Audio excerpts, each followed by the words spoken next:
Welcome to ETV focus. నేను మీ Srinivas Reddy. Instagram ban పైన ప్రపంచ యాత్రికుడు అన్వేష్ రియాక్షన్ ఎలా ఉంది, అతను ఏం చెప్పుకొచ్చాడు అనేది కూడా ఈ వీడియోలో మీకు తెలియజేస్తాను. తప్పనిసరిగా పూర్తిగా చూడండి, మీకు అర్థమైపోతుంది. ప్రపంచ యాత్రికుడు పేరుతో ఫేమస్ అయినటువంటి అన్వేష్కు మెటా షాక్ ఇచ్చిన విషయం మనందరికీ తెలిసింది. ఇటీవల అతను చేసినటువంటి కొన్ని వీడియోలు నెట్టింట తీవ్ర దుమారానికి దారి తీయడం, పలువురు ఫిర్యాదు చేయడం, వరుసగా నెటిజన్లు ఇన్స్టా ఐడికి రిపోర్ట్లు చేయడం, మెటా నా అన్వేష్ 5 ఇన్స్టా అకౌంట్ను కూడా బ్యాన్ చేసింది. తాజాగా దీనిపైన అన్వేష్ స్పందించారు.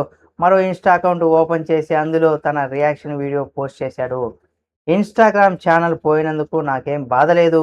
రూపాయి రాని ఇన్స్టాగ్రామ్ ఉంటే అంత పోతే అంట ఇన్స్టా ఛానల్. ఇక్కడ ప్రపంచ యాత్రికుడు నా అన్వేష్ 5గా యూట్యూబ్ ఛానల్, నా అన్వేషు ప్రపంచ యాత్రికుడు, ఇలా 2 చేతులు 2 కాళ్ళు లాంటివి. ఫేస్బుక్ అకౌంట్ ఉన్న బాడీలో సమానం. ఎన్నో అకౌంట్లు బ్యాన్ చేసిన, వీడియోలు చేయడం ఆపను, అన్నీ బ్యాన్ చేసిన, వాటన్నింటిని నడిపించే నా బుర్రని ఏం చేయలేరు.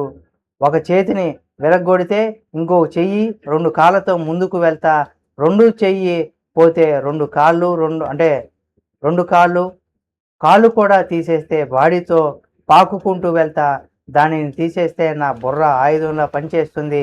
మరెవరన్నా ఏమన్నా చేసినా నేను చేయాల్సింది చేస్తా.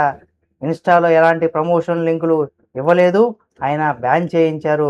2026లో బత్తాయిలకు నరకం చూపిస్తా. యూట్యూబ్ నుంచి లాస్ట్ మంత్ 8 లక్షల ఇన్కమ్ వచ్చింది అని కూడా అన్వేష్ తాజా వీడియోలో చెప్పుకొచ్చారు. ఈ వీడియో కొంత పాజిటివ్ కామెంట్స్ రావడం గమనార్హం.